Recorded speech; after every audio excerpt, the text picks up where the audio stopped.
Mengaji, media dakwah sunnah. Bismillahirrahmanirrahim. Assalamualaikum warahmatullahi wabarakatuh.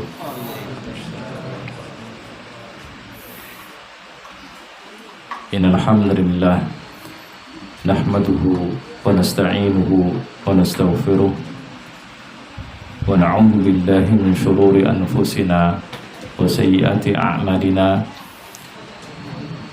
May yahdihillahu fala mudilla lahu wa may yudlil fala hadiya lahu. Asyhadu an la ilaha illallah wahdahu la syarika lahu wa asyhadu anna Muhammadan abduhu wa rasuluh. Allahumma shalli ala Muhammadin wa ala alihi wa ashabihi wa man tabi'ahum bi ihsanin ila yaumiddin. Faqala ta'ala ya ayyuhalladzina amanu taqullaha haqqa tuqatih wa la tamutunna illa wa antum muslimun. Wa qala ta'ala ya ayyuhalladzina amanu taqullaha wa qulu qawlan sadida yuslih lakum a'malakum wa yaghfir lakum dhunubakum wa may yuti'illaha wa rasulahu faqad faza fawzan 'azima. Amma ba'd. Fa inna asdaqal hadithi kitabullah wa khairal hadyi hadyu Muhammadin sallallahu alaihi wasallam wa syarrul umuri muhdatsatuha wa kullu muhdatsatin bid'ah wa kullu bid'atin dhalalah wa kullu dhalalatin finnar. Segala puji bagi Allah Subhanahu wa ta'ala atas segala limpahan nikmat-Nya kepada kita semua. Saudara-saudari, bapak, ibu-ibu, kaum muslimin rahimani wa rahimakumullah. Sore ini kembali kita berjumpa di dalam majlis yang mulia, di dalam majlis ilmu untuk mempelajari hukum-hukum Allah Subhanahu wa ta'ala. Semoga Allah Subhanahu wa ta'ala senantiasa memberkahi kita dan memberikan kepada kita ilmu yang bermanfaat. Amin. Tak terasa setelah 2 bulan kita libur, kita libur selama bulan Ramadan dan juga Syawal. Tak terasa kita sekarang masuk pada bulan Dzulqa'dah, atau kalau di kalender saya sekarang tanggal 7, tanggal 7 Dzulqa'dah. Kaum muslimin rahimani wa rahmakumullah, begitulah hari-hari terus bergulir, satu hari ke hari yang lain, minggu ke minggu yang lain, bulan ke bulan yang lain, dan kita tidak bisa menghentikannya kecuali Allah Subhanahu wa ta'ala nanti di yaumul kiamah, di akhir zaman. Maka oleh karena itu, di dalam kehidupan seorang muslim, waktu itu sangat berharga. Bagi seorang muslim, waktu itu sangat berharga, sangat penting. Sehingga Allah Subhanahu wa ta'ala di dalam Al-Quran banyak bersumpah dengan waktu. Seperti misalnya Allah Subhanahu wa ta'ala mengatakan wal asr, demi masa, innal insana lafi khusr, sesungguhnya manusia itu dalam kerugian, illal ladzina amanu, kecuali orang-orang yang beriman, wa amil sholihat, dan beramal soleh, wa tawasaw bil haq, dan saling menasihati dalam kebenaran, wa tawasaw bis sabr, dan menasihati dalam kesabaran. Ini menunjukkan pentingnya waktu.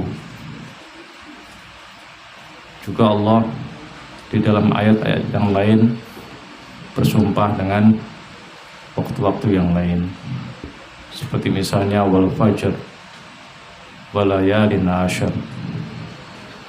wasyamsi wa duhaha wal laili idza yaghsha wan nahari idza tajalla, dan seterusnya.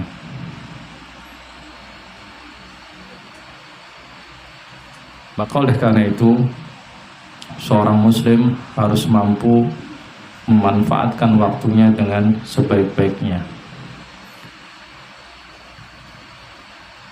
Nabi Muhammad SAW mengingatkan kepada kita bahwa banyak manusia itu tidak bisa menggunakan waktu dengan baik. Dia terlena dengan waktu-waktu luangnya. Dia mengabaikan waktu-waktu terbaiknya. Sebagaimana misalnya Rasulullah SAW bersabda dalam sebuah hadis yang sahih yang diriwayatkan Imam Bukhari. Apa kata Nabi SAW? Ni'matani maghbunun fihima katsirun minan nas, as-sihhatu wal faragh. Dua nikmat yang manusia banyak melalaikannya adalah as-sihhah wal faragh, waktu sehat dan waktu luang. Banyak dari kita kalau sedang sehat itu malah malas untuk beribadah, malas untuk berbuat baik. Seringnya mengatakan nantilah.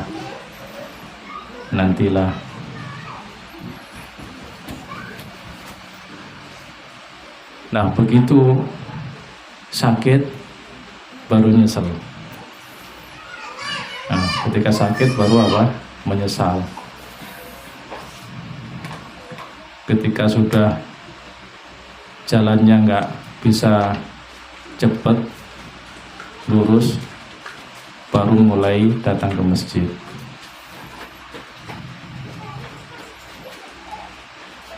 Ketika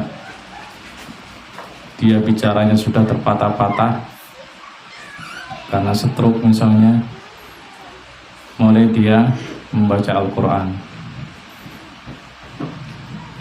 Tentu hasilnya tidak maksimal.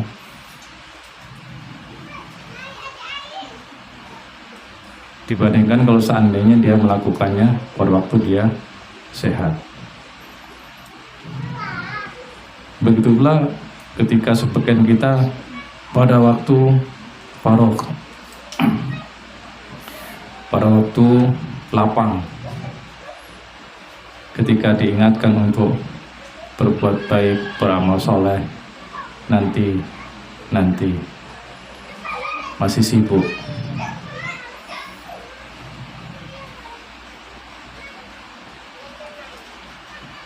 Diajak ke masjid, nantilah, masih sibuk.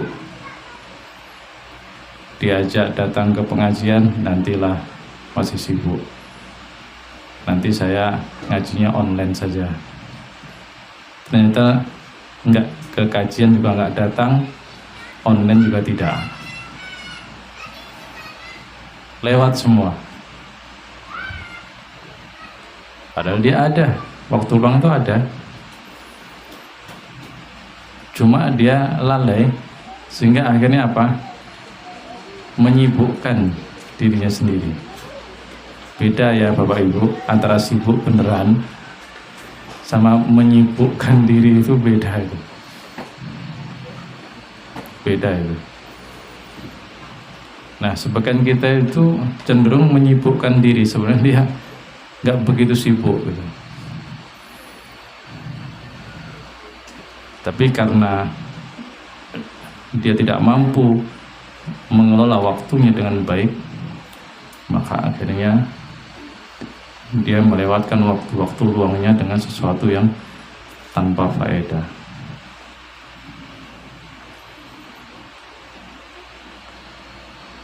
Di dalam hadis yang lain, Rasulullah SAW memberikan nasihat kepada kita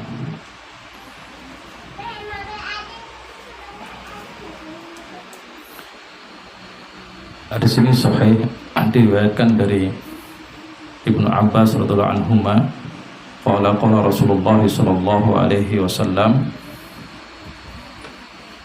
apa kata beliau, igtanim khamsan qabla khamsin, manfaatkan dengan baik.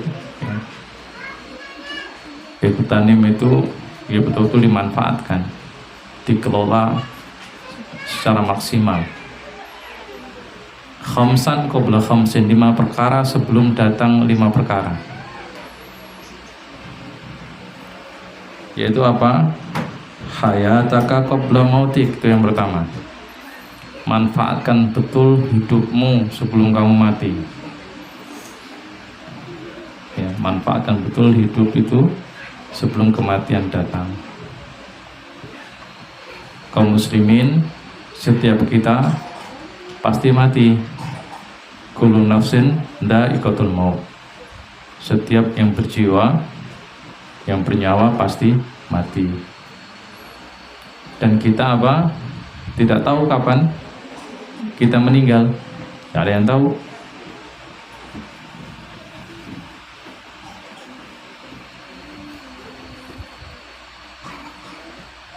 Tidak ada yang tahu. Yang jelas dimanapun kita berada, kalau sudah waktunya meninggal, meninggal. Allah mengatakan, aina matakunu yudrikumul maut. Dimanapun kamu berada, ya kematian akan tiba. Walau kuntum fi burujin musyayyadah, walaupun kamu berada di benteng yang kokoh, walaupun kamu berlindung dengan apapun, walaupun kamu pakai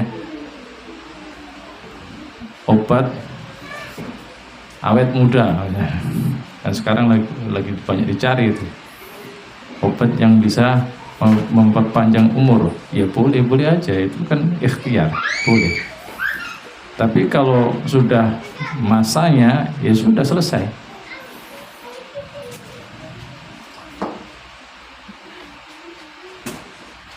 Kalau sudah kematian itu datang, ya sudah mati kita, dan kita nggak tahu kapan meninggal itu. Maka sebelum kematian tiba, iftanim hayataka, manfaatkan hidup itu sebaik mungkin. Untuk apa? Ya jelas untuk ibadah kepada Allah Subhanahu wa Ta'ala. Karena bagi seorang muslim, hidup itu yang untuk ibadah, nggak ada yang lain. Karena dengan tegas Allah mengatakan, wa ma khalaqtul jinna wal insa illa liya'budun. Sangat tegas. Allah mengatakan, dan tidaklah aku ciptakan jin dan manusia kecuali untuk apa? Liya'budun, untuk beribadah padaku.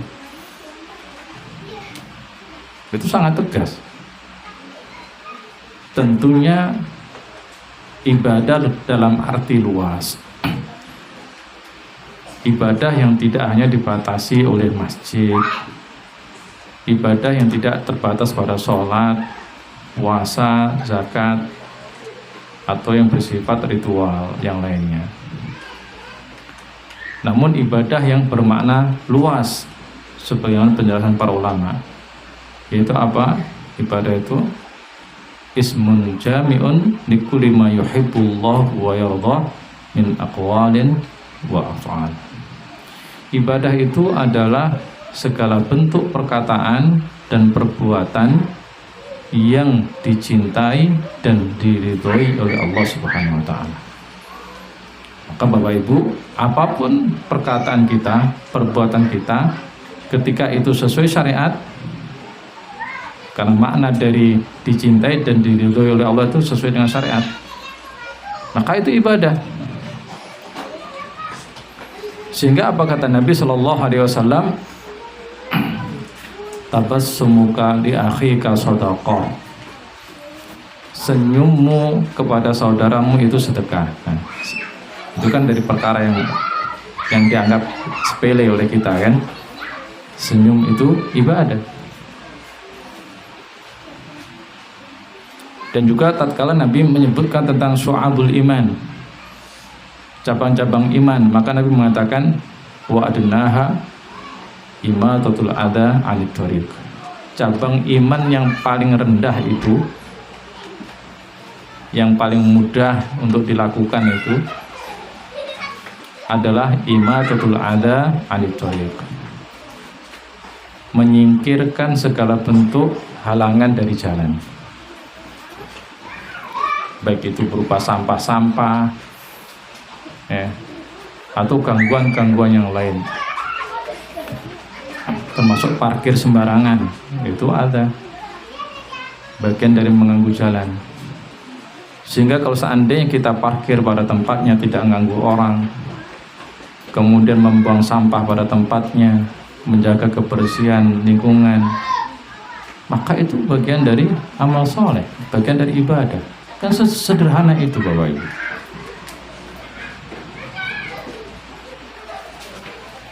Kemudian baru ibadah-ibadah yang lebih berat dan seterusnya, dimulai dari menjaga sholat, menjaga puasa, jihad, menjaga tauhid, dan seterusnya. Nah, hidup kita harus seperti itu. Jadi hidup itu hanya untuk beribadah kepada Allah Subhanahu wa ta'ala. Jangan sia-siakan hidup ini untuk berbuat maksiat, untuk melanggar syariat Allah Subhanahu wa ta'ala. Kemudian apa kata Nabi seterusnya? Wa sihhata qabla saqamik. Manfaatkan waktu sehatmu sebelum datang sakit. Tadi sudah saya jelaskan. Terlalu banyak orang itu ketika sehat lupa dia. Ketika sehat tiap hari habis untuk main futsal. Bukan nggak boleh, boleh saja. Itu kan mubah. Tapi kalau sudah berlebihan, itu sudah harus dikoreksi. Masa main futsal sampai jam 12 malam, ngapain? Iya kan? Tiap hari main badminton sampai jam 12 malam juga. Kayak nggak ada waktu lain.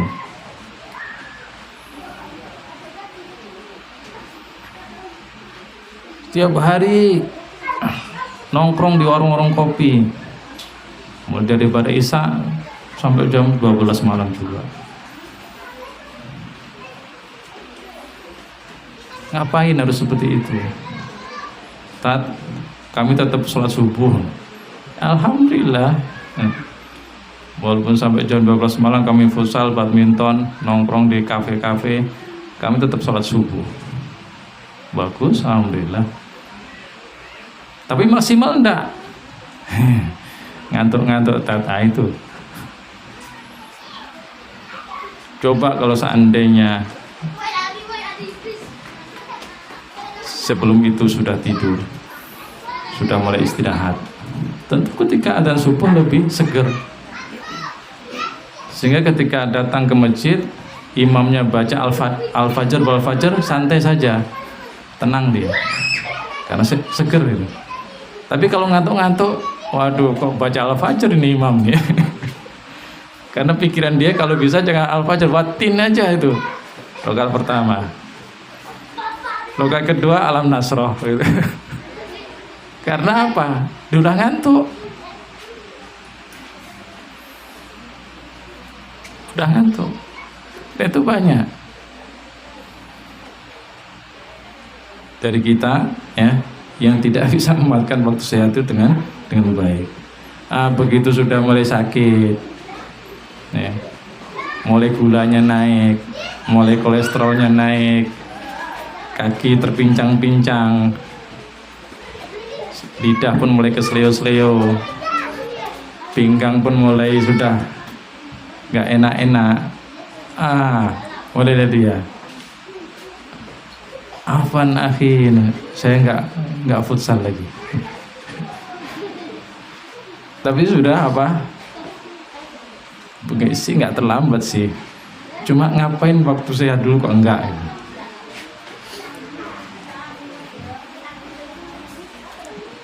Akhirnya ya dia ibadah tapi tidak maksimal lagi. tidak maksimal lagi. Kemudian apa? Wa faraghaka qabla sughulik. Waktu luangmu sebelum datang waktu sibukmu. Tadi sudah tersampaikan. Banyak orang itu lalai terhadap waktu luangnya. Kemudian wasababaka qabla haramik.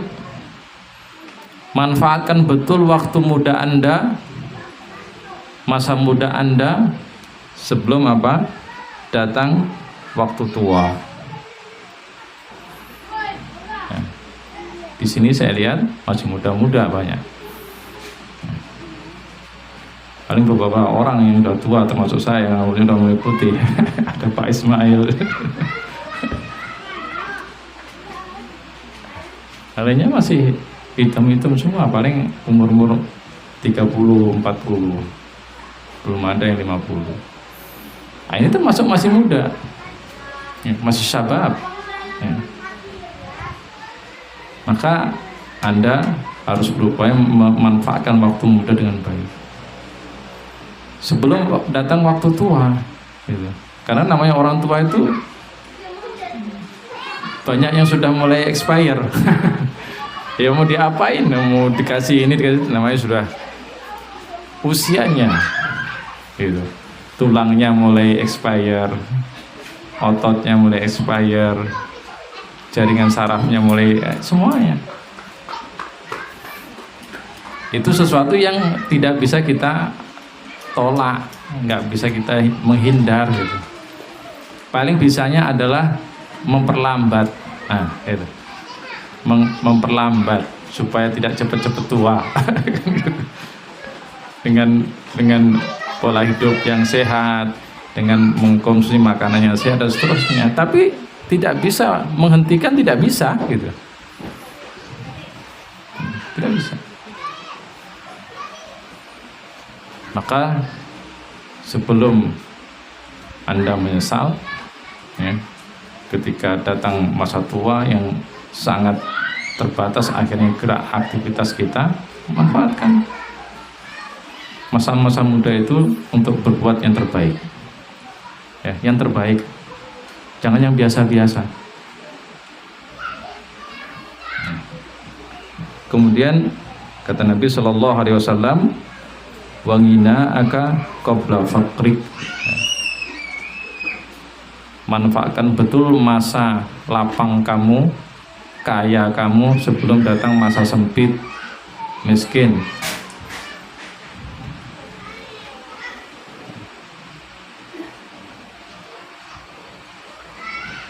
Nah, ini juga hal-hal yang diingatkan Rasulullah SAW kepada kita semua untuk memanfaatkan waktu dengan baik. Sehingga juga dalam hadis yang lain Nabi mengatakan min husni islami mar'i tarkuhu ma la ya'ni. Di antara ciri baiknya Islam seseorang, keislaman seseorang itu dianggap baik, cirinya apa? Tarkuhu ma la ya'ni. Dia meninggalkan perkara-perkara yang tidak ada faedah. Jadi tidak hanya meninggalkan perkara haram, ya, tapi dia juga meninggalkan perkara yang makruh. Walaupun tidak ada dosa di situ, tapi kalau itu termasuk makruh yang tidak disukai, maka dia tinggalkan. Atau perkara mubah tapi melalaikan. Dan di antara kaum muslimin yang misalnya sudah bagus rutin mengaji, itu seringnya terjebak di perkara makruh sama mubah. Kalau haram dia udah paham, ya. Jadi seringnya terjebak di perkara makruh dan mubah. Ya. Kayak tadi misalnya contohnya, ya, yang mubah, olahraga segala dengan bentuknya itu mubah, gitu. mau futsal, mau sepak bola, mau badminton, tenis meja, ya. Atau hobi-hobi apa, sepeda motoran, apa itu namanya itu, Ahmad, touring gitu. Itu kan banyak di antara kita itu sekarang punya klub-klub itu, banyak itu, dengan mau yang motornya yang tipe-tipe lama, yang sepeda motor baru, atau yang mobil macam lah. Itu perkara mubah. Tapi kalau sudah keterusan kebablasan, bukan mubah lagi, nanti bisa berubah ke makruh, bahkan ke arah haram, tergantung dari perkembangannya. Masa touring setiap minggu, datang ke pengajian malas, nah, aneh. Kami touring sambil ngaji, yang bener. Touring sambil ngaji, yang bener nih.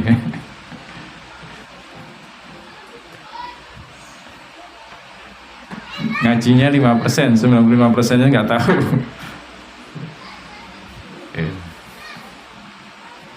Nah, oleh karena itu kaum muslimin rahimani wa rahimakumullah, sebagai seorang muslim betul-betul hendaknya kita itu mampu memanfaatkan waktu kita itu dengan baik, disiplin. Karena bagi seorang muslim, waktu itu adalah ibadah. Kalau manusia yang lainnya secara umum mengatakan waktu adalah uang, itu jelas duniawi. Seorang muslim prinsipnya lebih mulia dari itu, lengkap, mencakup dunia akhirat. Yaitu waktu itu adalah ibadah. Dan ibadah itu mencakup dunia akhirat.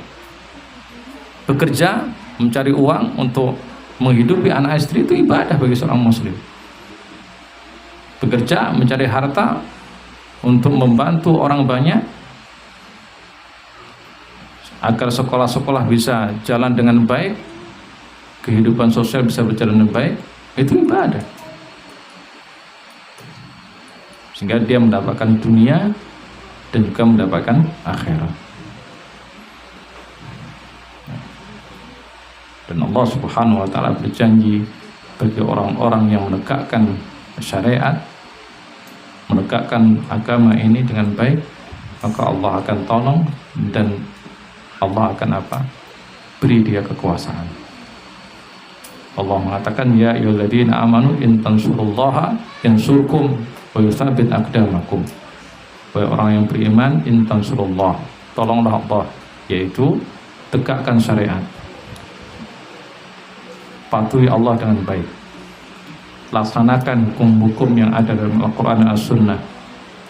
Yang surkum, maka Allah akan menolong Anda. Wa yutsabbit aqdamakum, dan Allah akan apa? Mengokohkan kekuasaan kamu. Dan inilah yang didapatkan oleh kaum muslimin semenjak zaman Nabi Shallallahu Alaihi Wasallam sampai di abad ke-19, berakhir di zaman kekhalifahan Turki Utsmani yang baru sekitar 100 tahun yang lalu.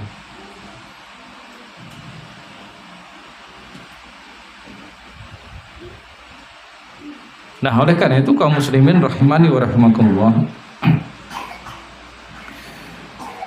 agar kita bisa menjadi seorang muslim yang mampu memanfaatkan waktu dengan baik.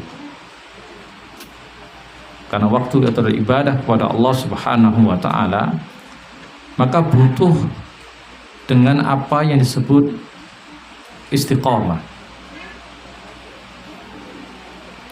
Ya. Kehidupan kita sehari-hari yang merupakan ibadah kepada Allah Subhanahu wa taala itu membutuhkan istiqamah. Ya, membutuhkan istiqamah. Kaum muslimin rahimani wa rahimakumullah, istiqamah ini kata para ulama di dalam ibadah kepada Allah Subhanahu wa taala itu serupa dengan ruh dan badan. Kalau badan itu ibadah, dia mengamalkan ibadah, dan ruh itu adalah istiqomah, maka istiqomah itu menempati posisi ruh dalam ibadah. Sebagaimana badan, kalau nggak ada ruh, ya hanya badan saja, nggak ada manfaatnya. Misalnya Anda pingsan, apa faedahnya Anda pingsan? Atau koma misalnya berhari-hari itu. Ketika Anda koma, Anda sudah nggak ada faedah itu. Hanya jasad aja itu. Malah menjadi beban orang lain. Udah setengah mati itu sebenarnya itu. Bukan setengah, mungkin udah 80%.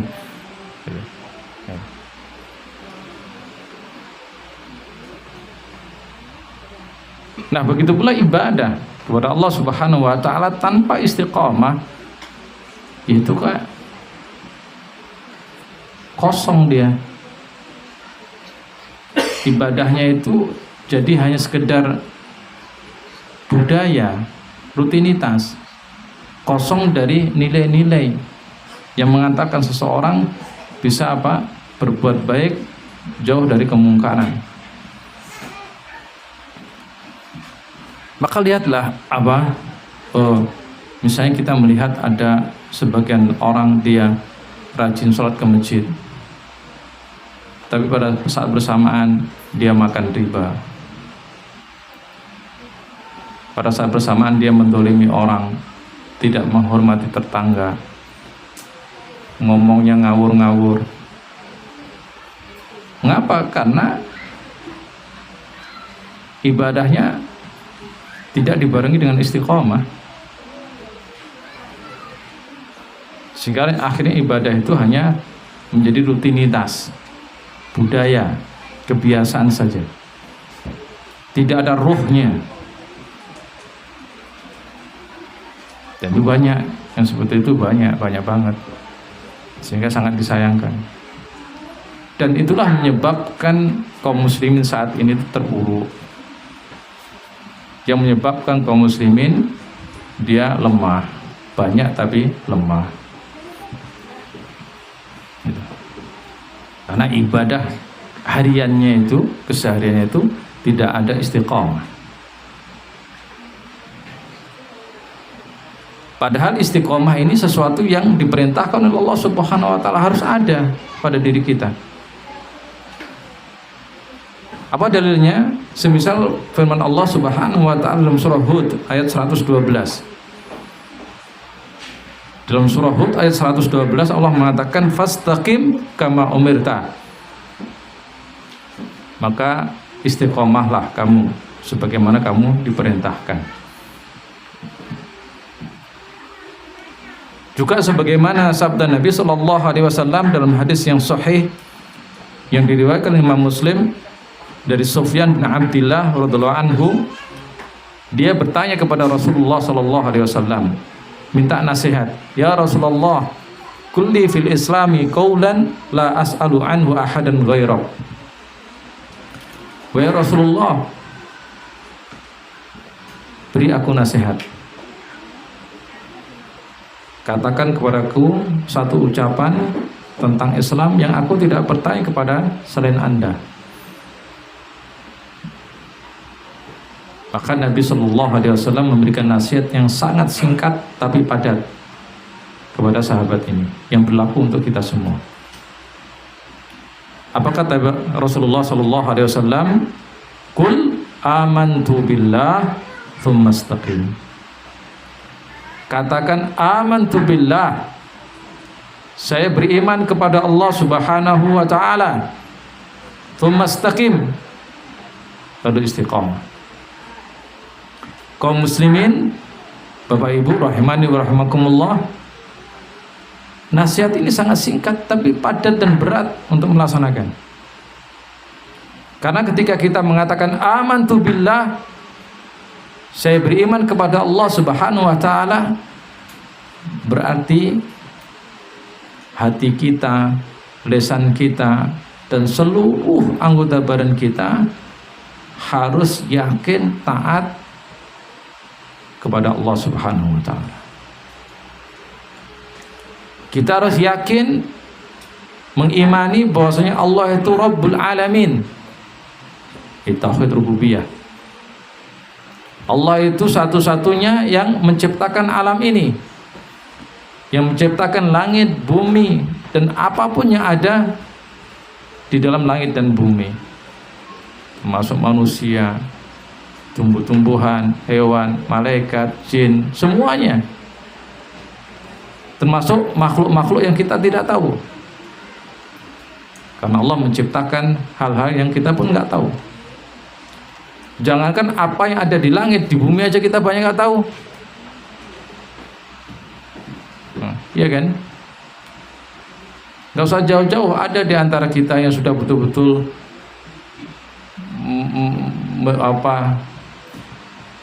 tahu Bengkalis ini. Antum orang Bengkalis nih, tapi betul-betul sudah keliling Bengkalis belum?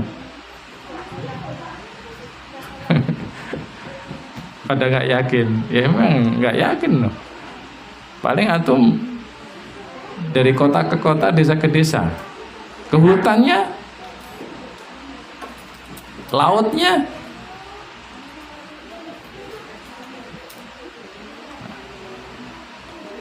itu baru kita bicara hal lain dekat kita.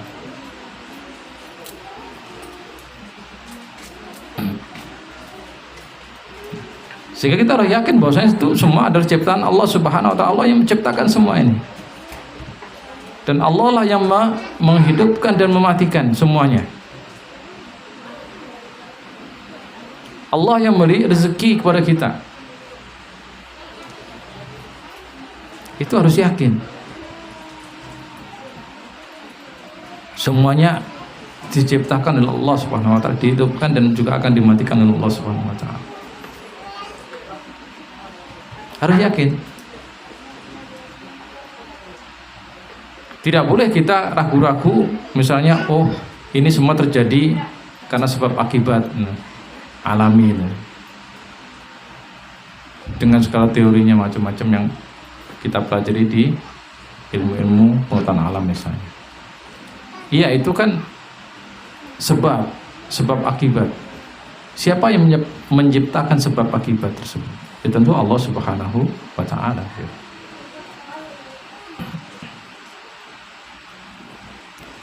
Itu harus yakin. Dan kita harus yakin bahwasanya Allah itu satu-satunya yang berhak untuk diibadahin. Itu namanya tauhid uluhiyah. Ketika kita mengatakan amantu billah, kita harus yakin itu Allah yang satu-satunya yang berhak untuk diibadahin. Yang ini nggak boleh. Sehingga segala bentuk kecintaan, ketakutan, pengharapan itu hanya lillah, hanya kepada Allah. Dan ini ada 3 unsur ibadah. Ya, 3 unsur ibadah itu adalah hub, cinta, khauf, takut, ya, dan roja, pengharapan. Nah, cinta, takut, pengharapan itu lillah, harus semuanya untuk Allah Subhanahu wa taala. Sedangkan kalau seandainya kita mencintai seseorang, takut kepada seseorang, mengharapkan seseorang, mengharap pada seseorang, itu adalah di bawah dari rasa cinta, takut, dan pengharapan kepada Allah SWT, ngikut kepada Allah Subhanahu wa ta'ala. Sehingga kalau seandainya Anda, kaum muslimin yang laki-laki, cinta kepada istri Anda misalnya, anak Anda, maka kecintaan kepada istri, anak-anak itu harus mengikut rasa cinta kepada Allah Subhanahu wa ta'ala. Sehingga kalau seandainya istri kita, anak kita melanggar syariat, ya harus diluruskan. Tidak boleh kita menuruti kemauan istri, anak yang melanggar syariat. Tidak boleh.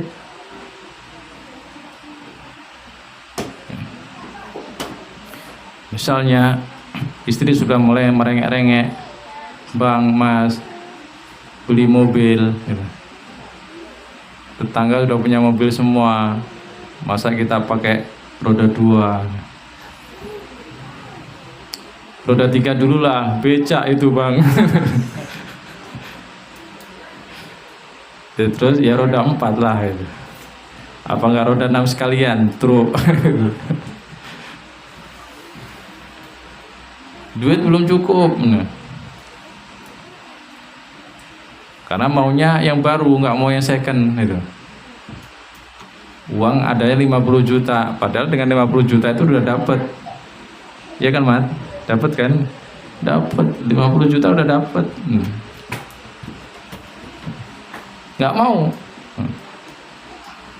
Malu bang, yang tetangga-tetangga itu mobilnya baru-baru. Masa kita mobilnya mobil Corolla-nya pun Corolla DX.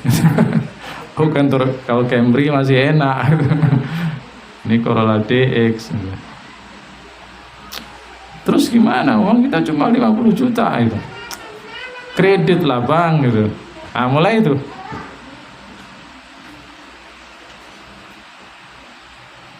Terus gimana? Ya kan kita punya surat tanah itu. Datang kita ke bank. Nanti surat tanah kita jadi agunan kan, jadi jaminan. Nah, ini yang 50 juta ini, yang ini aja, yang 30 untuk DP, yang 20 kan untuk servis-servisnya nanti kan kalau apa. Iya juga, ya udah terpengaruh. Akhirnya dia masuk ke riba. Ya nggak boleh dituruti yang seperti itu. Kita harus tegas mengatakan, Dek, jangan kamu itu nyeret-nyeret saya ke neraka ya. Kalau kamu mau nyeret gandeng saya itu ke surga lah, jangan ke neraka. Kayak gitu. Kok gitu? Ya itu nanti pasti riba itu. Itu riba nanti. Jadi ya qanaah lah. Yang 50 ya udah kita beli 50 juta dulu cash. Nanti kalau dapat rezeki lagi, tambah lagi. Oh iya bang, gitu ya. Iya. Nah, kan harus seperti itu. Itulah namanya cinta itu ngikut kepada Allah Subhanahu wa taala. Itu cinta yang benar, bukan berarti maksudnya adalah al-hubbu fillah wa bughdhu fillah, ya. Bahwa cinta, takut, pengharap itu hanya untuk Allah, bukan berarti kemudian kita nggak boleh mencintai makhluk. Enggak, bukan begitu maksudnya. Maksudnya adalah rasa cinta, rasa takut, pengharapan itu yang tertinggi lillah, untuk Allah gitu. Sehingga yang lainnya ngikut. Kalau sesuai kita jalan, kalau enggak boleh.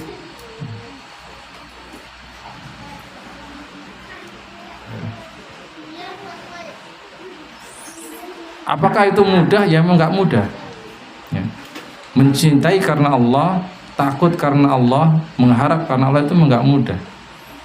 Tapi kita harus belajar. Karena itu tuntutan dari amantu billah. Begitu pula ketika kita mengucapkan amantu billah, maka kita harus meyakini seyakin-yakinnya bahwasanya apa? Walillahi al-asma'ul husna wa sifatul ulya. Bahwasanya Allah itu memiliki nama-nama yang baik, sifat-sifat yang mulia. Enggak ada namanya Allah itu ada aib. Allah itu ada kekurangan. Enggak mungkin Allah itu tidak tahu, karena Allah al-alim, maha tahu. Gak mungkin Allah itu zalim, karena Allah itu al-hakim, yang maha bijaksana. Gak mungkin Allah itu membiarkan makhluknya. Gak mungkin, karena Allah itu ar-Rahman ar-Rahim, yang maha pengasih dan penyayang. Ar-Rahman berarti apa? Kasih sayang Allah itu meliputi semua makhluk, semuanya dapat. Makanya orang kafir itu bisa hidup. Kalau tidak, selesai itu orang. Kalau Allah itu tidak ar-Rahman, ngapain dibuat hidup mereka? Oh, sudah bermaksiat padaku, kata Allah misalnya. Tapi karena Rahmannya, Ar-Rahmah, Rahman itu maksudnya adalah Ar-Rahman itu Dzur-Rahmah al-Wasi'ah, yang memiliki kasih sayang yang luas, yang meliputi seluruh makhluknya. Maka orang kafir bisa hidup. Orang kafir bisa menikmati dunia ini, walaupun kemudian dia diadab di neraka kekal, tapi dia masih menikmati dunia. Karena sayangnya Allah Subhanahu wa taala kepada seluruh makhluknya. Ar-Rahim itu Ar-Rahmah yang khasah, kasih sayang khusus orang beriman. Sehingga Allah Subhanahu wa taala memberikan balasan, bantuan, kemudahan bagi orang yang beriman di dunia dan di akhirat. Allah itu Al-Ghafur, Al-Ghaffar, Maha Pengampun. Enggak mungkin Allah tidak mengampuni hambanya. Nah, ini semua adalah tauhid asma wa sifat, kita harus yakin. Sehingga ketika kita mengucapkan amantu billah, harus yakin semua ini. Yakin akan rububiyah Allah, uluhiyah Allah, asma wa sifat Allah Subhanahu wa taala. Enggak boleh ragu.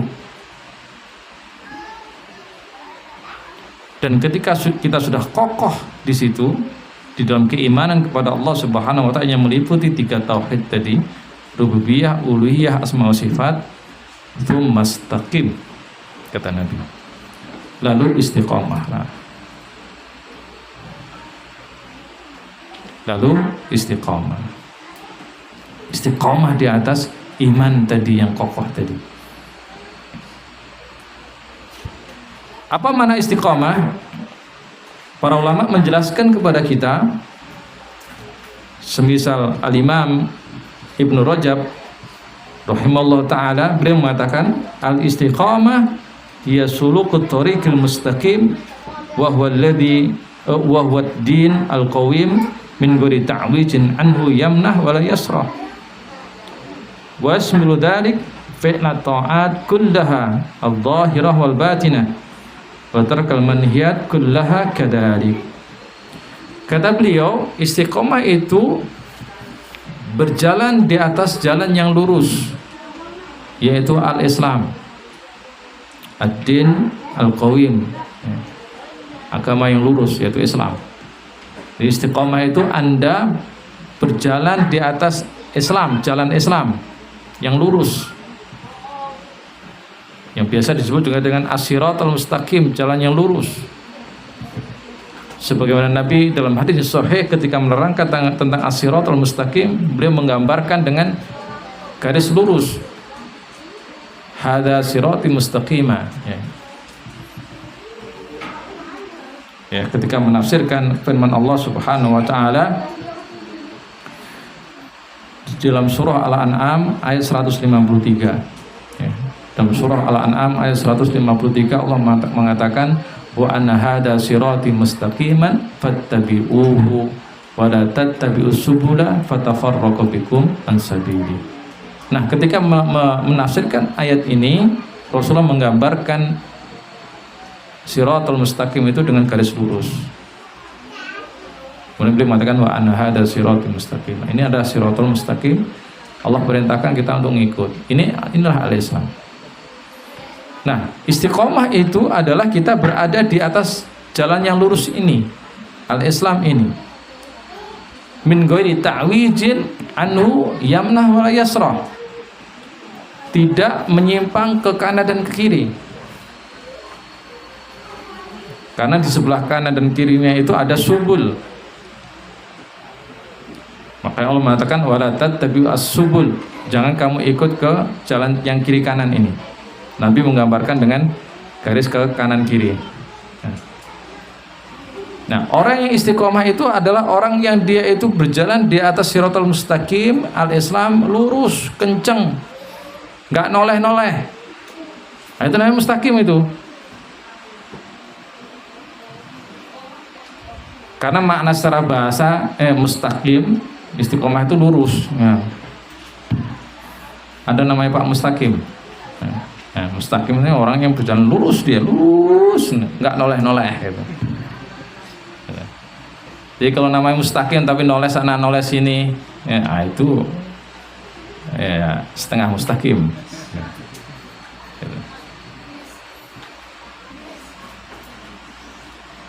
Jadi istiqomah seperti itu kata para ulama. Jadi berjalan di atas jalan Islam yang lurus, ya, tanpa menoleh ke kanan ke kiri, tanpa menyimpang ke kanan ke kiri, lurus terus. Itulah istiqomah. Dan itu berat. Ya. Dan itu berat. Karena apa? Jalan yang ke kanan kiri ini itu menggiurkan, sangat menggoda. Kayak misalnya atom touring itu, mestinya kan lurus saja. Tiba-tiba ada bakso. Dan sebelah kini, pemandangannya cakep. Nah, wah ini spotnya ini untuk foto-foto. Akhirnya Yang seharusnya 2 jam nyampe tujuan, itu mau 6 jam. Berhenti, noleh kanan, noleh kiri gitu. Jadi mudah sebenarnya menggambarkan tentang istiqomah itu. Kayak kita touring tuh. Jalan yang seharusnya bisa ditempuh 2 jam, itu alhamdulillah. Mati lampu total atau? Baik, saya teruskan tapi agak konsentrasi ya. Mohon ibu-ibu agak konsentrasi. Alhamdulillah ala kulli hal ya. Kaum muslimin rahimani wa rahimakumullah. Jadi istiqamah itu kita berjalan lurus di atas jalan Islam yang lurus ini, as-siratal mustaqim ini. Tanpa menoleh ke kiri ke kanan, tanpa menyimpang ke kanan kiri. Karena jalan yang ada ke kanan ke kiri itu adalah as-subul, jalan yang menyesatkan. Yang di setiap jalan itu ada syaitan yang mengajak kita untuk belok. Makanya berat. Untuk istiqomah itu nggak mudah. Godaannya terlalu banyak. Tapi karena itulah kemudian pahalanya gede. Gitu. Makanya manusia itu lebih mulia dibandingkan malaikat. Baru malaikat itu makhluk yang nggak pernah maksiat, ibadah terus pada Allah. Tapi kalah dengan manusia kalau seandainya dia mampu istiqomah. Memang berat. Malaikat nggak pernah diuji. Sehingga manusia menjadi makhluk yang terbaik karena dia melewati ujian yang berat ini, yaitu istiqomah ini. Mampu nggak dia melewati jalan ini, jalan yang lurus ini, as-siratal mustaqim. Beratnya bagaimana? Ya karena jalan kanan kiri itu godanya luar biasa. Dan itulah jerat-jerat makar dari iblis, laknatullah alaih. Yang dia sudah bersumpah semenjak dia diusir oleh Allah Subhanahu wa taala dari surga sampai yaumul kiamah nanti. Dan sumpahnya akan dilaksanakan. Sebagaimana diabadikan oleh Allah Subhanahu wa taala dalam surah Al-A'raf misalnya ya, dalam surah Al-A'raf ayat 16 dan 17. Apa kata iblis?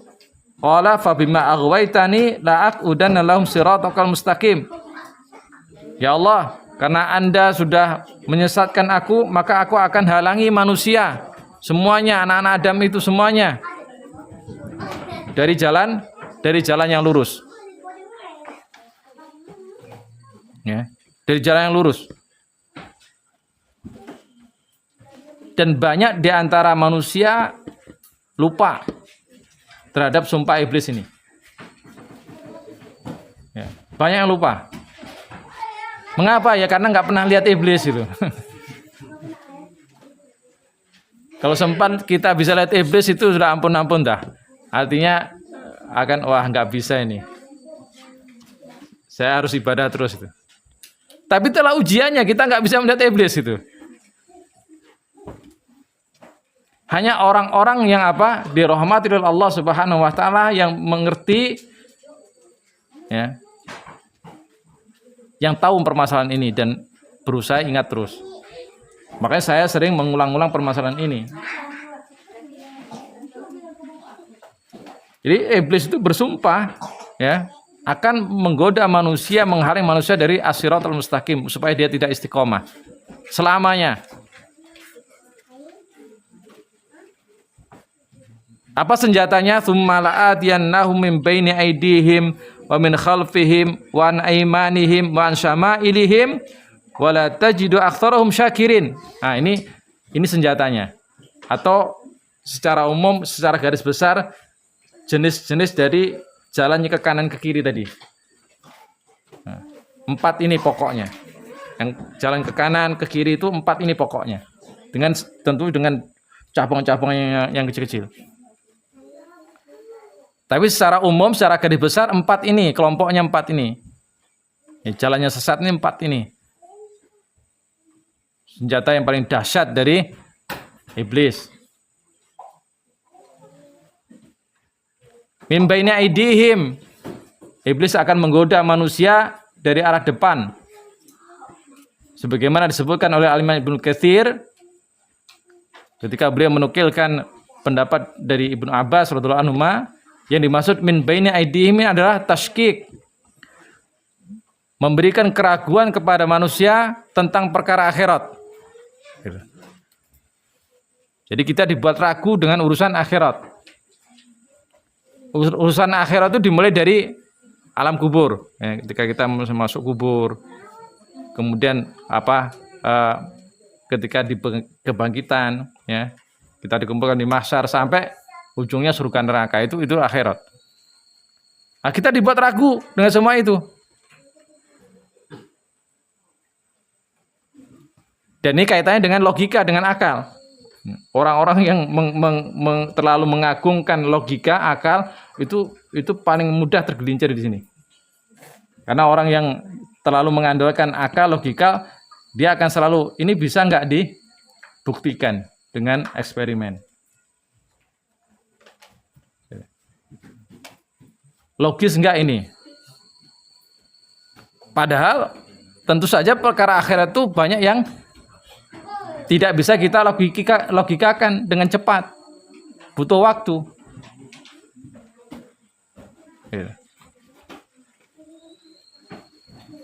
Misalnya tentang Allah Subhanahu wa Ta'ala, Rasulullah menjelaskan tentang bagaimana awal dari ketika kita mulai mendekati masuk alam kubur, ada sakaratul maut.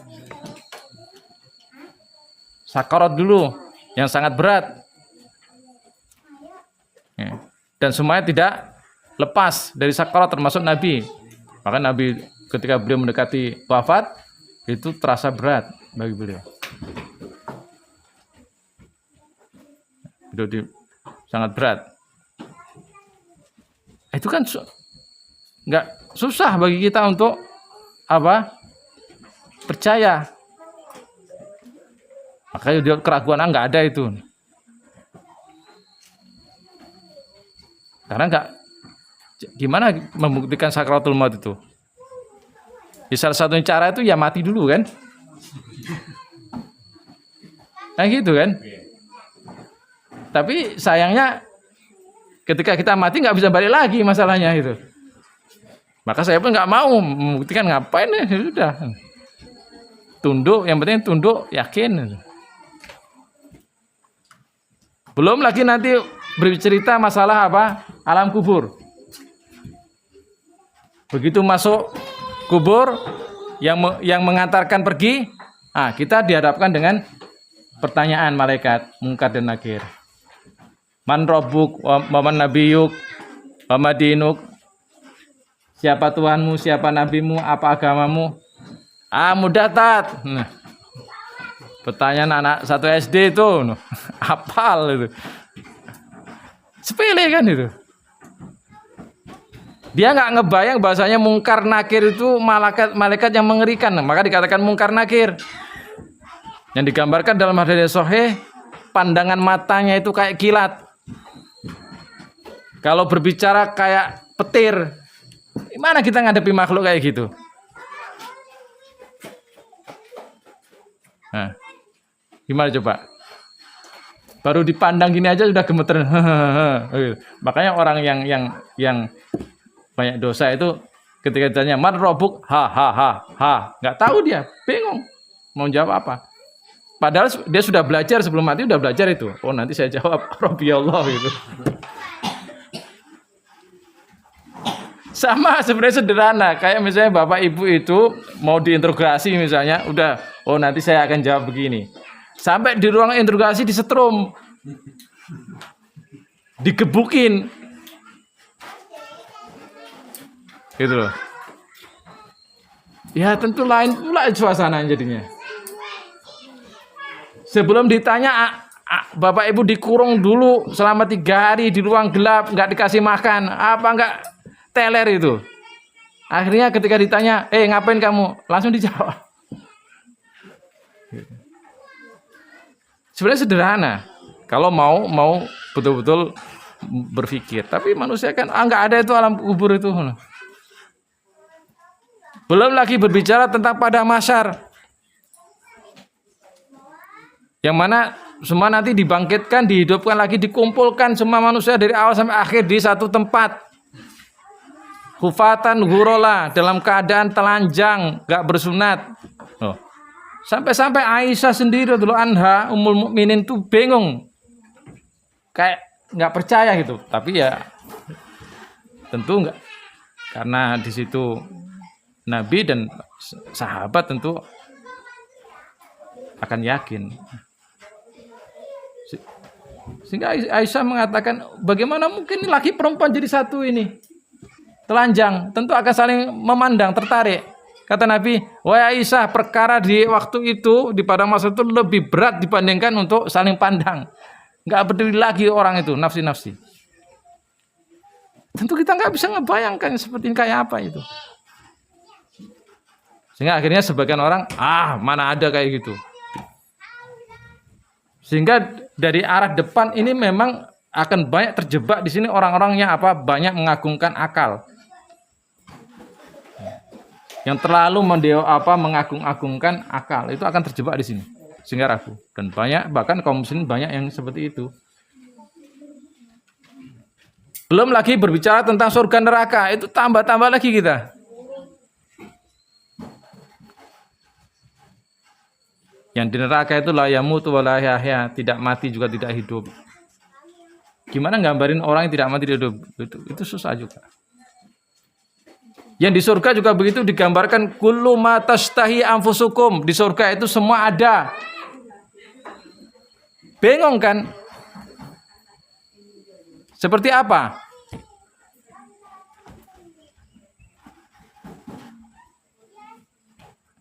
Gimana kita membayangkan bahwasanya sesuatu semua itu ada, gitu.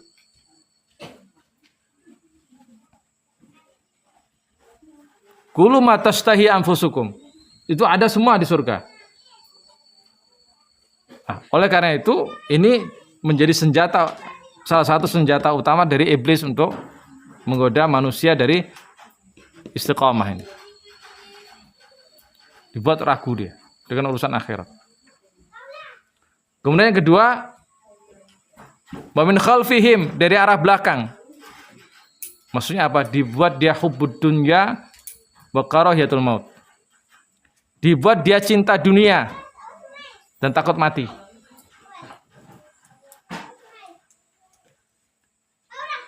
Ya. Kalau yang pertama tadi orang yang mengandalkan akal. Ya. Yang kedua ini orang yang terlalu bebas syahwatnya. Karena manusia ada syahwat. Yang dengan syahwat itu kita bisa menikmati dunia. Karena kalau kita nggak punya syahwat, ya kayak malaikat kita nanti. Semuanya sama aja semua, nggak nikmat malahan. Kalau kita nggak punya syahwat, kita nggak bisa menikmati makanan dan minuman. Nggak bisa menikmati pemandangan-pemandangan yang indah. Akan tetapi pada saat yang bersamaan, syahwat itu menjadi senjata bagi iblis. Sehingga manusia dibuat dia itu terikat dengan syahwatnya. Hubbud dunya, cinta dunia.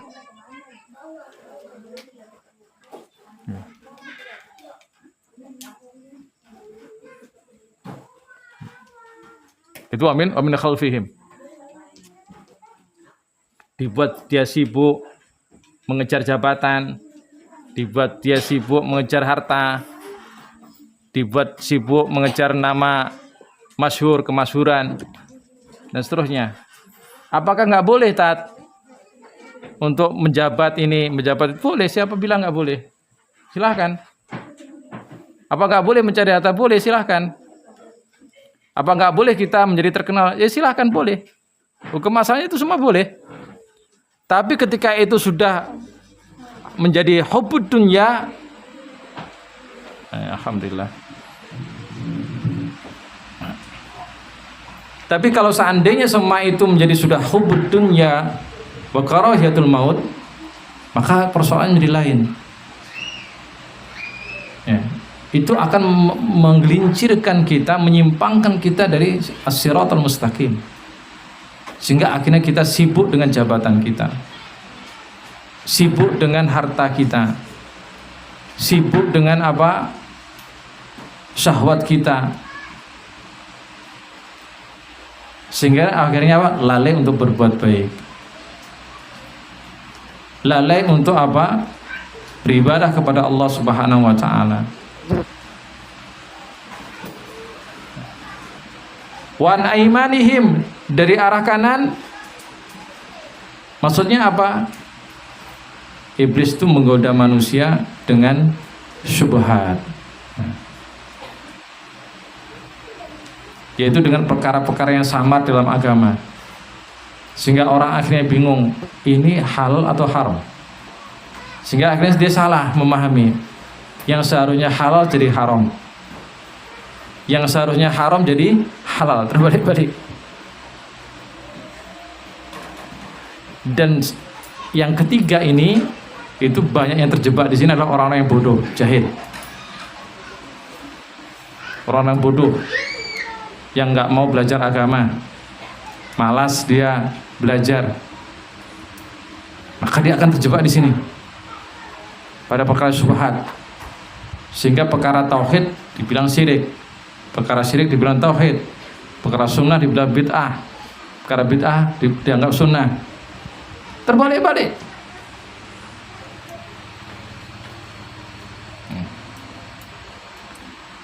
Yang budaya dianggap agama, yang agama dianggap sesuatu yang harus dijauhi, dan seterusnya. Ini syubhat ini. Sebagaimana apa? Banyak kita jumpai di negeri kita ini. Ya. Bagaimana budaya-budaya syirik itu menjadi apa? Bagian dari kehidupan kaum muslimin. Ya. Sehingga banyak kaum muslimin kalau sedang mau mengadakan hajatan, misalnya mau menikahkan anak sebagainya, wah itu hitung-hitungan tuh. Ya. Seperti orang Jawa misalnya punya namanya weton, ya. Jadi, hitung itu. Orang Jawa itu kan ada pon, wage, kliwon, paing kan gitu kan. Nah itu dihitung itu. Jumat tuh hanya satu bagi orang Jawa. Ada Jumat pon, Jumat wage, Jumat kliwon, Jumat paing. Nah itu sendiri-sendiri itu. Nah, itu kan termasuk sesuatu yang nggak boleh, bagian dari contoh-contoh kesyirikan, tapi banyak masih melakukan. Mengkeramatkan kuburan-kuburan. Oh ini kuburan apa? Wali-wali. Ini kuburan orang-orang soleh. Ini kuburan pendiri desa ini, punden keramat ini. Sehingga apa? Disakralkan, dikeramatkan. Masih banyak. Dan itu dianggap bagian dari apa? Agama.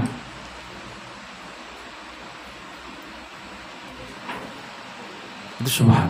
Dan banyak terjatuh di sini karena apa? Kebodohan. Jadi kalau yang pertama itu akal, ya, orang yang banyak mengutamakan akal. Yang kedua itu syahwat, gitu. Ya, orang yang banyak terjun syahwatnya, bebas. Kemudian yang kedua bodoh. Dan yang keempat wan sama ilihim, yaitu apa? Maksiat. Ya. Digoda dengan segala bentuk kemaksiatan. Bapak Ibu rahimani wa rahimakumullah, kemaksiatan itu enak semua. Makanya orang itu gampang terjatuh. Ketika misalnya Allah Subhanahu wa taala larang khamr, ya khamr itu enak. Makanya orang mudah terjatuh pada khamr. Zina, ya juga manusia punya kecenderungan seperti itu, suka pada pasangannya. Ya. suka pada pasangannya, sangat gampang terjatuh pada zina.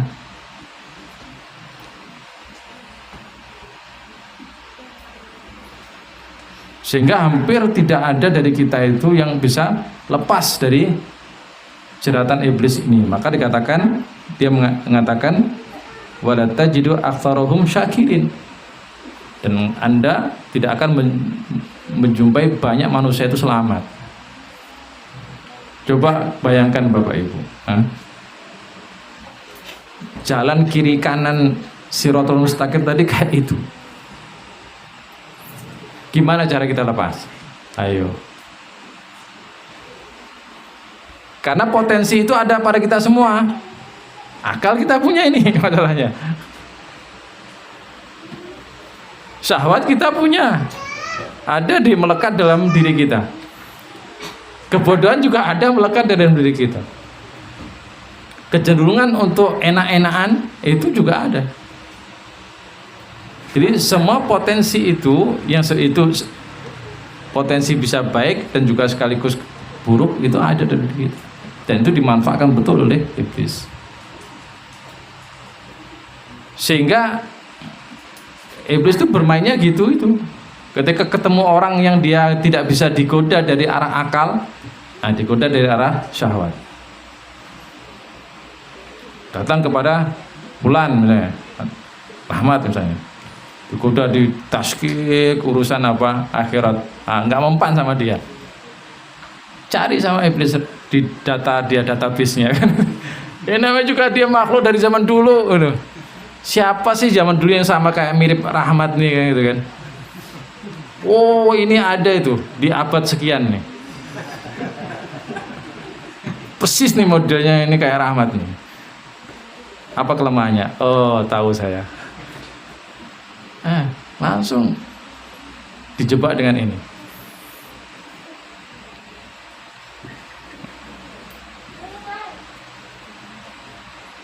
Pindah lagi ke Rizki misalnya.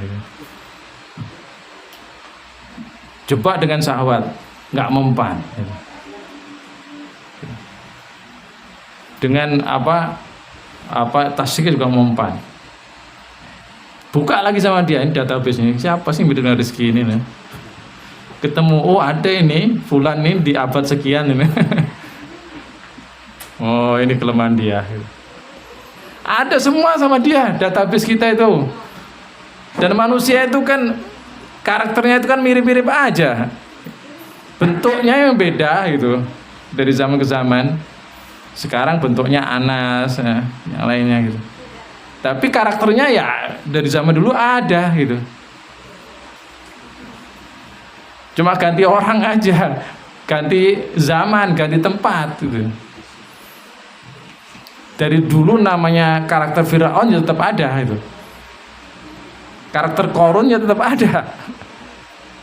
Karakternya Haman ya tetap ada. Karakternya Abu Lahab, Abu Jahal tetap ada gitu. Namrud tetap ada gitu.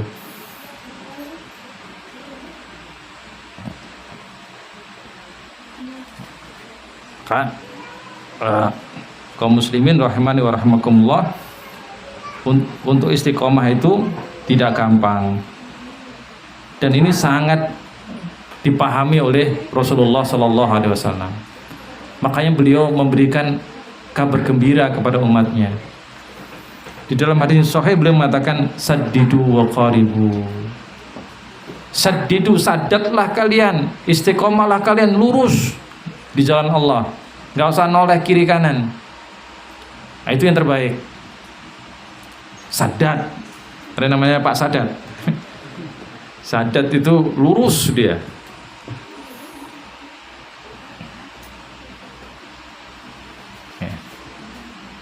Tapi ini susah kalau kita ini kelasnya Nabi, Rasul, Orang Siddiq. Kalau kita kelas yang kedua, qaribu, deket-deket lah. Gitu. Kalau nggak bisa lurus-lurus betul, deket-deket. Kalau pas nyimpang kanan kiri, balik lagi, jangan sampai lenyap, pus gitu.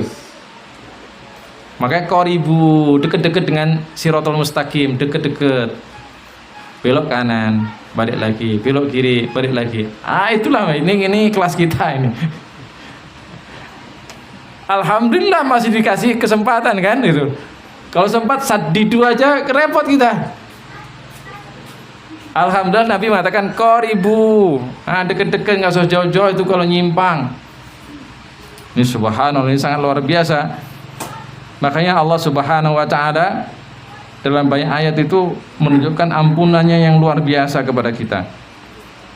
Ya. Seperti misalnya Allah Subhanahu wa taala di dalam ayat yang mulia, yaitu dalam surah Al-Imran ayat 135, apa kata Allah Subhanahu wa taala, walladzina idza fa'alu fahishatan aw dzalamu anfusahum dzakarullah fastaghfaru lidzunubihim wa may yaghfiru dzunuba illallah wa lam yusirru ala ma fa'alu wa hum ya'lamun. Subhanallah, lihat kaum muslimin, rahimnya, sayangnya Allah pada kita ketika menyebutkan tentang orang-orang yang muttaqin, orang yang beriman, orang yang bertakwa. Allah tidak menyebutkan orang bertakwa itu nggak pernah dosa. Allah tidak menyebutkan orang bertakwa itu bersih, nggak pernah dosa, nggak pernah melakukan kesalahan, nggak kayak gitu. Justru Allah mengatakan di antara ciri orang bertakwa itu adalah pernah berdosa dia. Walladzina idza fa'alu fahisyah, kata Allah. Dan orang-orang yang ketika melakukan fahisyah itu ada yang menafsirkan zina atau secara umum itu dosa besar.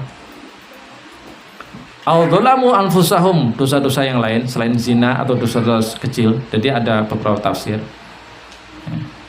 Intinya adalah dan orang-orang yang melakukan perbuatan dosa baik yang besar maupun yang kecil, apapun itu bentuk dosanya. Nah, orang yang beriman itu kalau melakukan dosa apapun bentuknya, dzakarullah, maka cepat dia ingat itu salah, fastaghfaru lidzunubi, maka kemudian cepat-cepat dia beristighfar, astagfirullah. Jadi bukan nggak pernah salah, dia keluar dari rumah matanya mandang yang enggak, astagfirullah. Mulutnya ini ngomong yang enggak, astagfirullah. Jangan lupa kayak gitu. Ini enggak, matanya udah mandang yang enggak, mulutnya ndak, diem aja. Nah, itu bukan dzakarullah, itu namanya nggak ingat, tuh namanya itu sombong, itu namanya. Maka Nabi mengatakan, sungguh aku itu setiap hari itu beristighfar lebih dari 70 kali. Aktsar min sab'ina marrah, kata Nabi. Inilah astaghfirullah fil yaum wa atubu ilaihi fil yaum, ya. Saya itu istighfar, bertobat kepada Allah setiap hari itu aktsar min sab'ina marrah, 70 kali lebih. Itu Nabi itu, apalagi kita. Maka kaum muslimin biasakan kita itu istighfar setiap hari. Astagfirullah, astagfirullah. Ketika kita merasakan diri kita salah, langsung cepat-cepat astagfirullah. Rutat kalau kita terus kayak gitu gimana? Habis istighfar terjun jatuh lagi. Ya memang begitu manusia. Makanya di dalam surah Az-Zumar, dalam surah Az-Zumar ayat 53 Allah mengatakan, qul ya ibadiyalladzina asrafu ala anfusihim la taqnatu min rahmatillah innallaha yaghfiru dzunuba jami'a innahu huwal ghafurur rahim. Allah melarang kita berputus asa. Nggak boleh kita, ya sudahlah saya begini terus, udah saya jadi intipin neraka lah, saya jadi keraknya neraka, biar aja deh. Nggak boleh. Kita harus optimis, kita harus berprasangka baik kepada Allah Subhanahu wa taala. Maksudnya Allah itu Al-Ghafur Ar-Rahim, Maha Pengampun, Maha Penyayang. Walaupun kita berdosa, tobat, berdosa, tobat, ya terus jangan putus asa untuk istighfar, bertobat pada Allah. Begitu yang disampaikan para ulama ketika menafsirkan ayat-ayat ini, bahwa kesalahan dosa yang kita lakukan berulang-ulang itu tidak boleh menghalangi kita untuk bertobat. Walaupun dalam saat bersamaan kita harus berusaha keras tidak ngulangi lagi, gitu loh. Bukan berarti meremehkan dosa, nggak boleh itu. Kita harus berusaha keras. Ya Allah, habis ini saya nggak ngelakuin lagi. Tapi namanya manusia itu lemah. Yang dihadapi itu iblis loh. Iblis yang dihadapi itu. Cuma kita kan nggak nampak sama dia. Susah itu lawan kita itu berat tuh. Makanya walaupun kita sudah punya niat untuk tidak ngulangi, besoknya ngulangi lagi itu. Ya kan, Mat? Terus terang aja, saya terus terang aja gitu. Susah memang gitu. Padahal ini hari ini sekarang astagfirullah sudah sampai nangis-nangis nih. Malam tidur, besok lupa dia. Ingat lagi gitu. Itu manusia. Itulah namanya qoribu. Deket-deket. Makanya kalau misalnya dihitung-hitung itu ya Bapak Ibu, kita masuk surga itu nggak mungkin dengan amal kita. Terlalu banyak salah kita itu. Nggak pantas kita itu masuk surga kalau hanya modal amalan kita itu. Nggak cukup. Kita masuk surga itu min rahmatillah ya, karena rahmat Allah itu. Makanya Nabi mengatakan setelah mengatakan saddidu wa qaribu wa'lamu annahu la yanju ahadun minkum bi amalih. Kalian itu tidak bisa selamat dari neraka itu karena amal kalian. Kalian enggak bisa masuk surga dengan hanya amalan kalian. Wala anta ya Rasulullah, walaupun Anda ya Rasulullah, iya walaupun aku. Illa ayyatahumadinillahu bi rahmatin minhu wa fadl, kecuali Allah memang melindungi aku. Karena Nabi itu maksum. Jadi semua itu karena rahmat Allah. Kita bisa tetap istighfar, ya, tetap ingat, tertatih-tatih, istiqomah, ya, lenceng kanan, lenceng kiri, balik lagi. Tapi itulah nikmatnya menjadi manusia. Maka oleh itu kaum muslimin, kita harus istiqomah dengan sekuat-kuatnya. Nah, bagaimana caranya agar kita bisa istiqomah di jalan Allah Subhanahu wa taala? Yang pertama, berdoa. Tiap hari kita harus berdoa pada Allah Subhanahu wa taala untuk istiqomah, mohon istiqomah. Bahkan wajib 17 kali wajib kita berdoa minta istiqomah dengan mengucapkan ihdinas siratal mustaqim. Itu kan minta istiqomah itu. Kita baca Al-Fatihah. Al-Fatihah rukun sholat.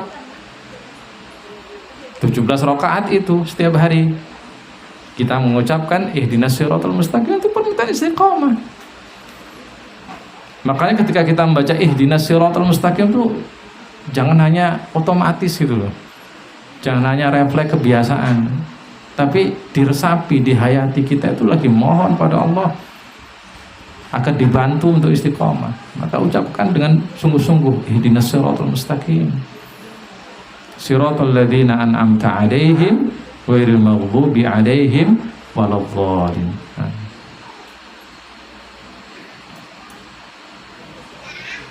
Jangan hanya fokus pada tajwidnya, tartilnya, iya itu harus. Tapi kadang sebagian kita sekarang malah terlalu fokus pada tajwid, lupa pada maknanya gitu. Ini sudah benar nggak ya? Haknya sudah benar nggak? Ihdinas siratal, kurang ini kayaknya ini. Toknya udah benar nggak? Akhirnya dia lupa pada makna yang seharusnya yang lebih penting. Bukan berarti nggak penting ya, karena tajwid tetap mujawwad tuh harus. Karena Allah mengatakan warattilil Qur'ana tartila. Gitu. Itu berdoa minimal 17 kali sehari. Kemudian kedua apa? Supaya membantu kita bisa istiqomah di jalan Allah Subhanahu wa taala, as-suhbah as-salihah. Cari sahib, teman dekat yang baik, sahabat yang baik. Bapak Ibu rahimani wa rahimakumullah, seorang muslim itu harus bergaul dengan semua orang. Nggak boleh muslim itu kurang pergaulan ya. Seorang muslim itu harus pandai bersosial, bermasyarakat, terbuka, Karena itu yang dicontohkan Nabi. Nabi itu di Madinah bergaul sama semua orang. Yang muslimnya, yang kafirnya, yang Yahudi, Nasrani, bahkan beliau punya pembantu seorang Yahudi. Bahkan beliau juga bergaul dengan orang munafik. Dan beliau nggak usir itu orang munafik. Siapa? Abdullah bin Ubay. Abdullah bin Ubay juga setiap hari sholat sama Nabi, bahkan di sholat pertama nggak diapa-apain sama Nabi. Dia bergaul sama semua orang. Sehingga seorang muslim itu harus bermanfaat bagi manusia semua. Jangan membatasi diri di rumah atau di kelompoknya sendiri. Enggak seperti itu. Nabi nggak nyontohkan seperti itu. Nabi bergaul sama semua penduduk Madinah. Tapi kalau sudah urusan suhbah, sohib, nah itu lain ceritanya, harus milih-milih. Jadi bedakan antara bergaul secara umum sama sohib. Sohib itu teman dekat, sahabat dekat, satu frekuensi, satu circle dia. Jadi, kalau zaman sekarang circle. Orang yang satu hobi, satu pandangan, satu pemikiran, satu kebiasaan, biasanya bisa mudah jadi sahabat. Misalnya orang yang punya hobi mancing itu ya mudah dia bersahabat dengan sama suka mancing gitu. Orang yang suka hobinya futsal, itu mudah dia bergaul dengan bersahabat dengan orang futsal. Orang yang terbiasa hobinya baca buku, dia akan bersahabat dengan orang baca buku gitu.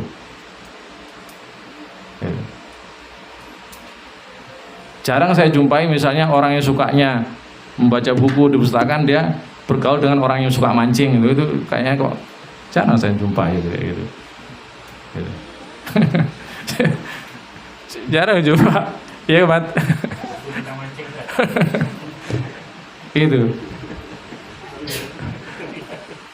orang yang sukanya serius, meneliti sebenarnya jarang dia misalnya duduk bareng dengan orang yang sukanya ngobrol,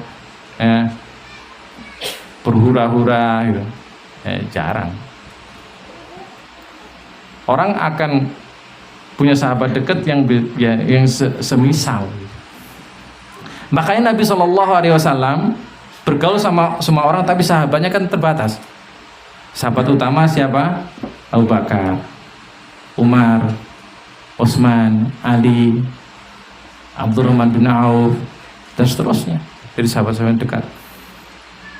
Gak semuanya menjadi sahabat dekat Nabi SAW. Makanya Nabi mengatakan, kalau Anda ingin baik agamanya, pilih sahabat yang baik. Nabi mengatakan almar'u ala dini khalili, seorang itu tergantung pada agama sahabatnya. Faljandur man yukhalil, pilih-pilih itu bersahabat. Karena sahabat memberikan pengaruh yang luar biasa. Kalau kita ingin istiqomah, carilah orang-orang yang betul-betul peduli, tahu tentang istiqomah itu apa. Kalau enggak, ya kita akan sering tergelincir.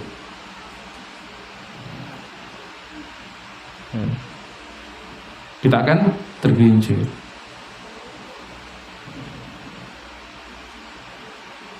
Itu yang kedua, yang doa, cari sahabat yang baik, yang saleh.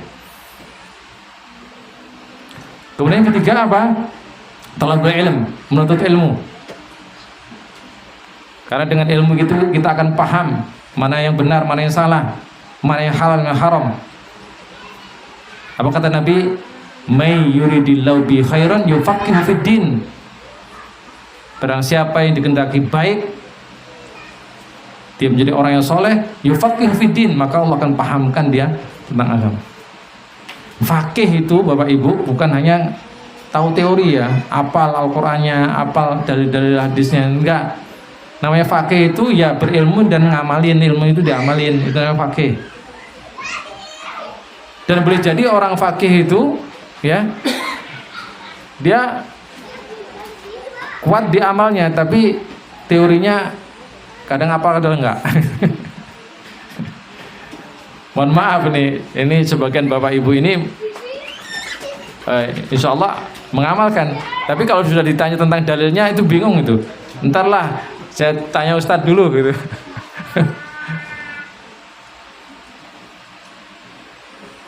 Enggak apa-apa. yang penting ya, ketika kita semangat untuk thalabul ilm, menuntut ilmu, maka Allah akan berikan kebaikan, kepahaman. Ini yang baik, ini yang buruk, ini yang halal dan haram. Makanya tidak boleh kita itu bosan untuk thalabul ilm dengan berbagai caranya.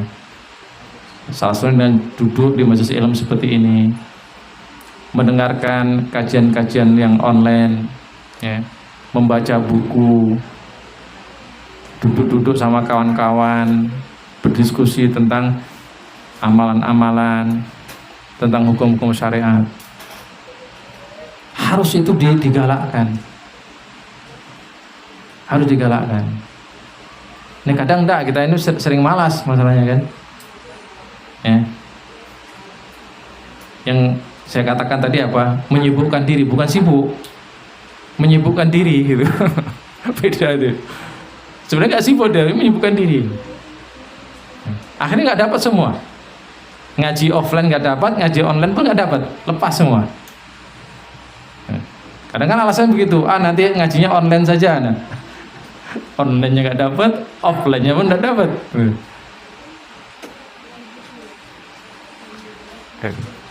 Maka harus semangat kalau berilmu. Apalagi di zaman sekarang, dengan kemajuan teknologi, terkadang tidak membuat orang pandai, justru kadang membuat orang bingung, malah bodoh malah. Karena otak kita itu nggak bisa menyerap semua informasi, datangnya dari berbagai arah. Kita nggak bisa, terbingung akhirnya putus asa dan seterusnya. Maka bismillah, harus dikuatkan niatnya untuk thalabul ilm itu. Kemudian apa lagi? Setelah thalabul ilm, yang keempat, ya konsisten di dalam beramal. Biasakan beramal itu konsisten. Jangan istilah orang hangat-hangat tai ayam itu. Pas lagi semangat gitu. Nanti redup gitu. Semangat redup. Pas Ramadan, kayak mau mati besok aja. Begitu keluar Ramadan, kayak mau hidup selamanya itu. Ini kan kurang pas yang seperti ini cara beribadah. Apa kata Nabi? Ahabul a'mal ilallah adwamuha wa inqal. Amalan yang paling dicintai Allah itu adwam, yang konsisten walaupun sedikit. Makanya Bapak Ibu kalau beramal itu ya bertahap, sesuaikan dengan kemampuan kita. Karena itu yang baik, sehingga kita konsisten. Ketika bapak-bapak ini sudah konsisten ke masjid, ya terus konsisten. Walaupun misalnya belum bisa sholat rawatib, misalnya sholat sunnah, ya tidak apa-apa, konsisten aja. Ibu-ibunya sudah biasa konsisten, misalnya sholat di awal waktu, ya sholat di awal waktu. Sudah biasa konsisten ngaji seperti ini, konsisten. Biasakan, walaupun tanpa pengumuman. Kan pengajian saya sudah jelas. Sabtu ke berapa? Sabtu ke 4. Maka di beberapa saya bilang, pengumuman itu seharusnya kalau libur atau ustadznya ada halangan nggak datang, itu baru diumumkan. Kalau nggak diumumkan berarti ya ada itu, gitu loh. Seperti misalnya kalau di kota Pangkalan Kerinci, di tempat saya itu udah paham itu prinsip saya.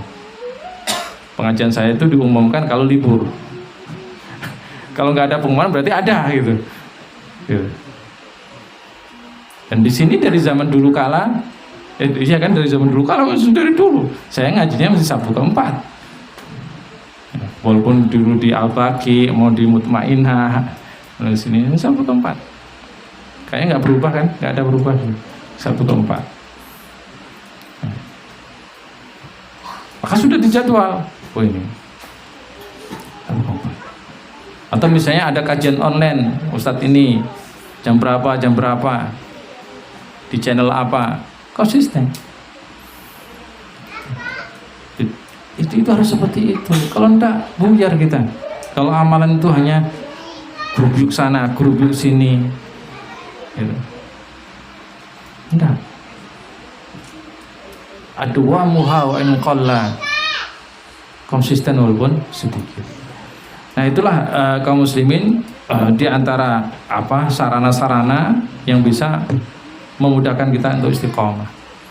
Berdoa pada Allah, ya, cari teman yang baik, ya, kemudian thalabul ilm, menuntut ilmu, kemudian amal yang konsisten terus menerus walaupun sedikit, dan banyak yang lainnya tentunya. Tapi kalau seandainya kita menjalankan 4 ini, subhanallah, itu sudah luar biasa. Apalagi sekarang kita sudah masuk bulan haram, Masya Allah, nggak terasa. Kemarin Ramadan, sekarang Allah kasih bulan haram ke kita 3 bulan ke depan, ya, kita sudah Dzulqa'dah, nanti masuk Dzulhijjah, masuk Muharram, ya, bulan-bulan terbaik ini. Maka kita manfaatkan untuk kebaikan semaksimal mungkin. Demikian, semoga Allah Subhanahu wa Ta'ala meridhoi kita semua, memberkahi kita semua, memberikan kepada kita ilmu yang nafi', bermanfaat. Semoga Allah Subhanahu wa Ta'ala melindungi kita semua dari azab kubur dan azab neraka, dan memasukkan kita semua ke surganya. Amin. Subhanakallahumma bihamdik, asyhadu an la ilaha illa anta, astaghfiruka wa atubu ilaik. Assalamualaikum warahmatullahi wabarakatuh.